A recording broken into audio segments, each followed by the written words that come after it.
Okay, welcome to a poblacion in there is a ordinanza para poblaciones de pueblos. It is mandated that we have to, poblacion is literally the square of 4 elements. Casa Real, or the municipio, or the city hall, and then mercado. The market is behind that building is Carbon Market. You have the iglesia, and then plaza. So that's the 4 element of a town. And right over here is the branch of the Banco. Initially, the Banco Isabel de Filipinas. But that is the first bank to print our money, because central bank is so 1950s. And when Isabel was deposed, they took down the Spaniards doesn't like Isabel. Isabel of Spain, they don't like her. That's why we call our pera La Pera, or the beach, because it has her picture.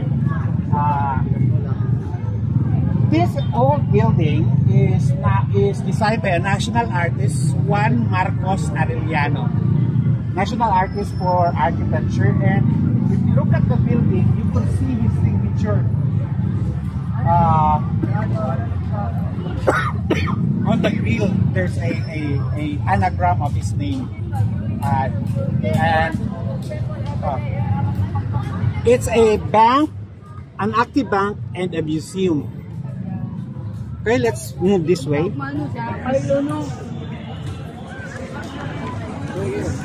Yun!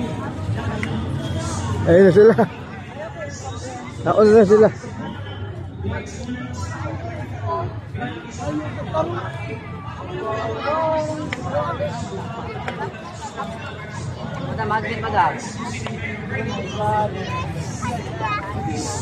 Pagtaon na ba sila sa atin?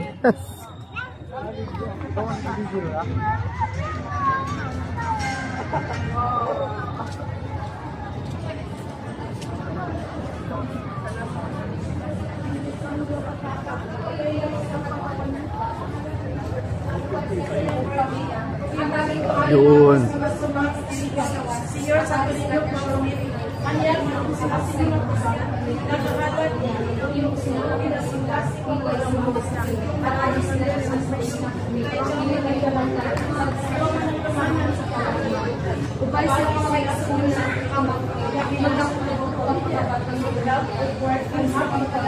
Viva!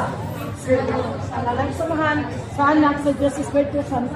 Amahan na muna kasalay pa dahil itimuhalan mabot ka na mo yung matuman ang imong pagbuhan sa iyo. Sinuno is a festival that was established only in the 1980s.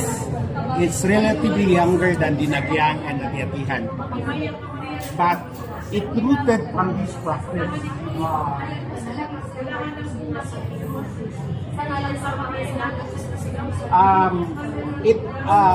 Prior to Christianity, we're pagan, and we pray to the river. We pray to the god of the sea, the god of the mountain, and the god of the river. And so it's a prayer dance that mimics the movement of the river. Sayaw nagipatid sa kahilot sa sulok. Iwan sa iyang grupo ang kinasigasig sa imuhalang pasalamat. Viva, Señor Santo Jesus, pailayo sila sa inkasyon, pailayo sila sa nanglautan, pailayo sila sa gracias na hapsay kalinaw. Viva! Señor Santo Jesus, kinasigas ang isindurangan, pasalamat sa ilang grasya kanunay. Viva, Señor Santo Amen.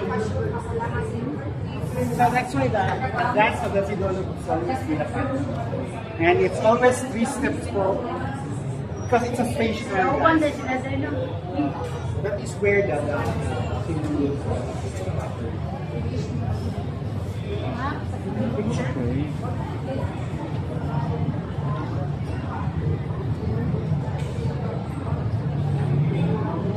Because Imelda who asked Cebu to have a festival.